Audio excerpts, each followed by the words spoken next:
Бүгінгі ролімізде аспалы газ қазандығы бош.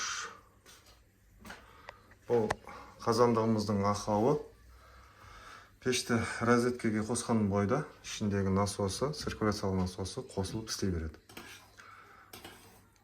Ешқандай қате көрсетпейді. Ыстық суды үйді жылытып тұр бірақ.